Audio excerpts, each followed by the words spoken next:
that I love Batman as a character is probably on my part an understatement. This is an illustrated hero I was born to look up to, from his crime-fighting ethics, cool gadgets, combat skills, and finally his vast portfolio of dark and twisted villains that all felt relatable to his persona. Batman isn't just a hero though, but also a conceptual inspiration that has inspired the birth of superhero movies, Saturday morning cartoons, and now even being a template for modern video games. This time, we get to see his own birth into the Caped Crusader through Arkham Origins, a prequel installment to the popular Arkham series that sees Bruce fresh from just 2 years' experience in battling the criminal underworld of Gotham City. But as with many game series, has Arkham finally begun to tread water and show signs of ever-growing age? Or is Arkham Origins the next step in gaming evolution for the legendary Dark Knight? 8 assassins after your head. What are you going to do? I'm going to find out who is operating this drone, make them tell me what they know. Then I'm going to find Black Mask and put an end to this. Ever since the ending of Arkham City, Batman's adventures have been left on a bit of a cliffhanger, and so to fill in the time until Arkham Knight, Warner Bros. Have decided to develop the series further with their own in-house studio. For their take, we see Batman taking form from the early beginnings of his by-night career, a vigilante carrying the impossible mission of cleaning up the crime-filled streets of the dark and dirty Gotham City. As expected, Bruce is written this time to be a partially inexperienced, cocky, and self-dependent loner that wishes nothing more than to protect the ones he loves, but in doing so, gains the attention of mob boss Black Mask, and on the night of Christmas Eve, is dropped with a steamy bounty on his head, which lures the interest of many of his future iconic enemies. While original developer Rocksteady have decided to dip out of this entry, it is great to see writers Corey May and Duma Wencher continue the epic saga of the Dark Knight. Even more so is a much stronger and consistent storyline that this time caters to the fans by providing more character development, action, and of course villains that even strays more relevant to the source material. While original Arkham titles focus heavily on the primary nemesis, the Joker, it was relieving and fresh to have a combination of blood-hungry personalities, such as the super assassin Deathstroke, Copperhead, Firefly, Bane, and many more. Sadly, each villain doesn't really get the screen time you would think they would deserve, with some even been shoehorned to side quest roles, but with the time you are given with them, you get a taste of a diverse, interesting, and most of all smile-worthy set of confrontations that will make you look forward to hopefully meeting them again in the future. Batman himself is also a much more developed specimen this time around. Sure, the expected force-feeding of his torment is presented at one point, but this time we get to see a Batman that grows as the story unfolds, and eventually become the hero we all know he will be. It appears the game is over before it even begins. I'm not playing games, Slade. I mentioned earlier that Arkham Origins feels more close to the original source material that comic fans will obviously be able to nod at. Respectful references to the illustrated classics like The Killing Joke and Batman Year One allow us to enjoy the Arkham timeline just a little better instead of letting it run loose in its own previously chaotic pacing. This time things snuggle a lot closer to home, and with doing so comes a more connected story that tries better to keep the action to a max with small traversal breaks in between and nicely choreographed cinematics to keep things amped. What we have here is probably the best story in the Arkham Universe so far, and you have to commend Warner Bros. Montreal for wanting to stay true to Rocksteady's high standards, from beginning to end. When I hire you to kill the Batman, you shut the hell up and kill the Batman! So do you have anything else to contribute? I didn't think so.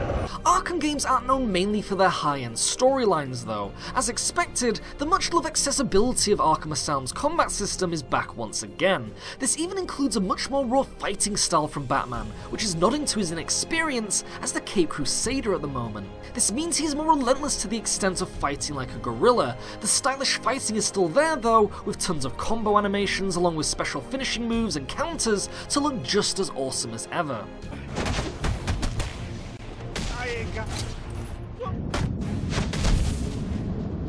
Sadly, at the same time, this is where things get a little negative. For an Arkham game, Origins is a little bit broken for some reason. For a game that you would think is just a copy and pasting of the original gameplay mechanics with new animations, has something lost in between. Where Arkham City displayed a near-perfect melee system, Origins seems a little less polished, with Batman missing punches, bugging out enemies, and even making them defy gravity when hit. Batman isn't Ken from Street Fighter, so the fact he looks to Shuriken foes into the upper atmosphere is just random to look at. Other issues arise, like gadgets missing intended targets, and Batman just not acknowledging the presence of enemies on the field, that again leads to unjustified damage to health and the inability to take advantage of the originally intended fluidity. The combination of these issues can ultimately affect the end of fight score ranks that equate to final experience gain, along with just ruining the immersion altogether.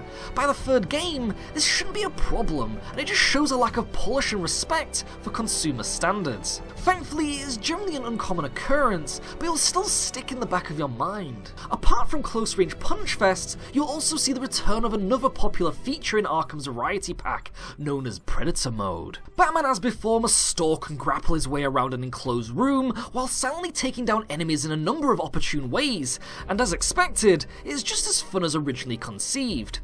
It is a grumble that they didn't do more with it though, but with a few extra gadgets to add to the mix, there isn't really anything to complain about. It still makes you feel like a deadly bat ninja of the night, and that's what counts the most. Warner Montreal have also attempted to put a little more depth in the side activities during your adventure too. Things like deeper detective mode sections where Batman must rebuild crime scenes and scan for clues really brings you a step closer to the other side of the Dark Knight's job, hobby, whatever you'd call it. The sections of Gotham you get to move around in are also filled with a ton of content to check off when you'd like to. Cool things like confronting lesser villains or taking down different criminal cachets for extra pieces of character banter. That's it, we did it! Well, you did most of it, but I helped, right? I think we make a pretty good team. So if you're ever, like, I don't know, looking for some kind of partner, I'm here for you. Anyway, I'll let you get back to kicking ass and keeping us safe. And you'll see, one day my father's gonna figure out just how cool I already know you are. Of course, the return of the mind-puzzling Riddler challenges make an encore as well, that return players with experience for unlocks through collectible extortion packs, and also lead to the hopeful capture of Edward Nygma himself. From the get-go, Gotham is also packed with an army of standard thugs to swiftly take out throughout the night. Harder groups of enemies can occasionally show up through called-in police radio chatter too, that can even lead to unique events like cops being suppressed by armed goons, and interrogation targets that feed intel into the completion of other side doings. This is all breadcrumbs to the progressive gadgetry unlocks of Batman's non-lethal arsenal of tools. By leveling up Batman, you gain the advantage of health upgrades, weapon attachments, new combo encounters, along with increasing the options in which you take down thugs in Predator sections. The unlockable inventory is vast in variety, and even though some gadgets are just copies of previously introduced tools, they still help in combat nonetheless, and are welcome as filler prizes to the later mega unlocks you attain. With no-gooders, carbon copies also spread like wildfire among the thousands of potential criminals throughout Gotham. Average enemies come in a variety of basic and armoured lackey, until later on where enemies such as a butch brawler, recycled ninja ladies, and the newly introduced but rare martial artist enter the fray too. To be fair, the enemies are just as fun to fight as before, and the added challenge of a combo countering karate master is a fun obstacle to have even the playing field. It would have been great to have someone just a little more special to do battle with on occasion, like say Deathstroke, who was advertised heavily before release, only to be force-fed at the beginning as an introductory battle to the whole affair. In a way unlike its story, Arkham Origins just lacks in overall originality through its gameplay. It has the pieces of a concept jigsaw to go a little step further, but deep down it just feels like WB Montreal were just a little scared and intimidated to step outside of Rocksteady's comfort zone, and take things in a more adventurous, creative direction for this installment. Is that thing out there with you? I quit.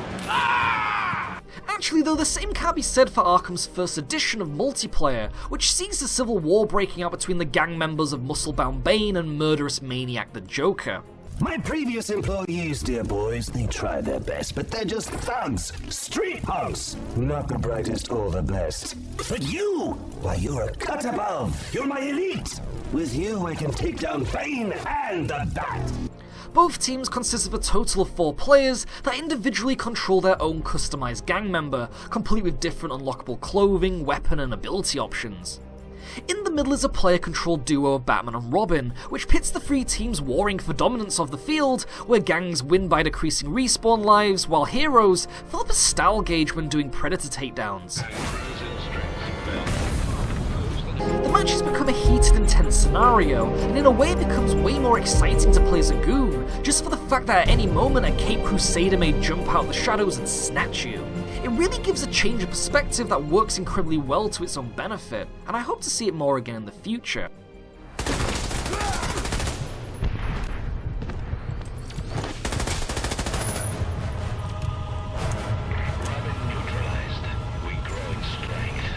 To counteract this assumed imbalance with Batman in the equation, comes the separate gang's ability to use unique tools. Toys like Bane Goon's UAV, Shockwave Pylon, and Stun Dart, while Joker Goons fight back with a selection of homemade weapons, like bomb blimps, nail guns, and a jack-in-the-mine. Not only that, but halfway through the match, both teams can attempt to turn the tide of battle, or push for a possibly locked-in succession, by unlocking a randomized door that gives one player the control of Joker or Bane.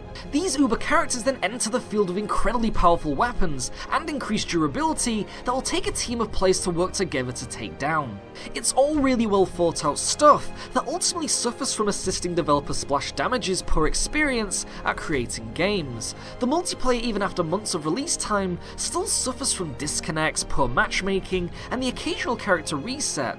Console owners suffer even more through poor netcode that sees the online portion nearly unplayable even to this day, and it just staples the Brink creator as one unreliable and lazy developer outlet to work with. That man beats you? That's not funny, boys! Not funny at all!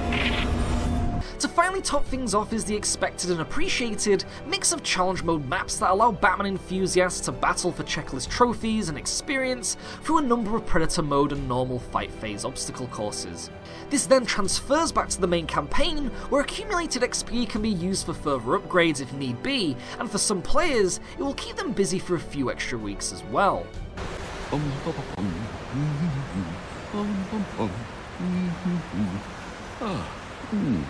Jingle bells, jingle bells, jingle bells.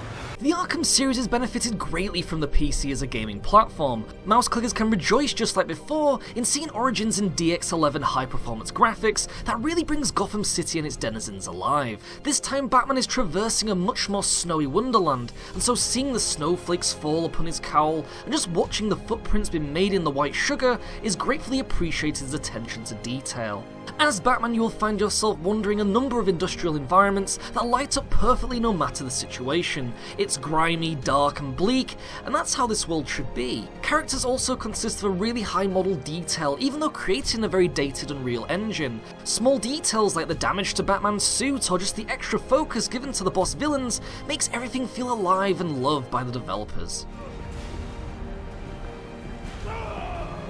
I know initially I had my jaw hitting the floor when seeing the insane comparison between Batman's cape physics or the smoke emulating from his shot gloves if you put the PC and console versions side by side. Poor optimization brings down the beauty though, with rare rendering issues and botchy frame rate, even on rigs that can handle the title there and beyond.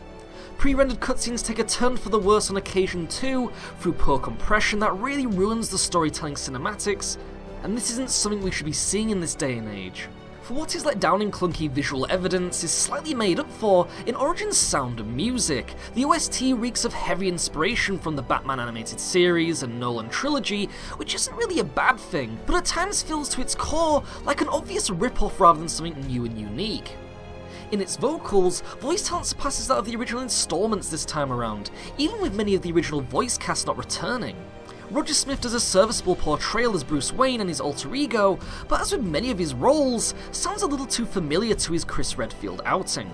Nolan North returns as the devious Penguin, and as always excels at the roles provided as usual. The main tip of the hat has to go to Troy Baker, who this time replaces voice acting legend Mark Hamill as the Joker.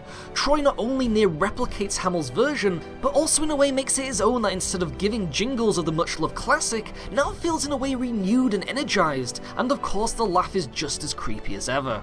Well, this should be interesting.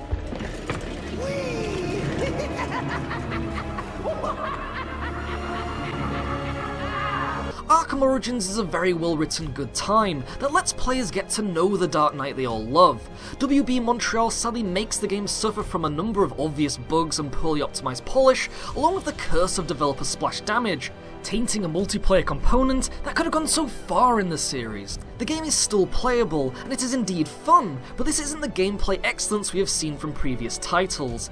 This can be made up for a little with the heaps of content and passionate cast of voice talent, but in the end something feels missing that got us excited for an Arkham game like City did. Proxy Playthroughs gives Arkham Origins a good but not great silver muffin, but what did you think of Arkham Origins? Proxy would love to know, but until next time, ciao.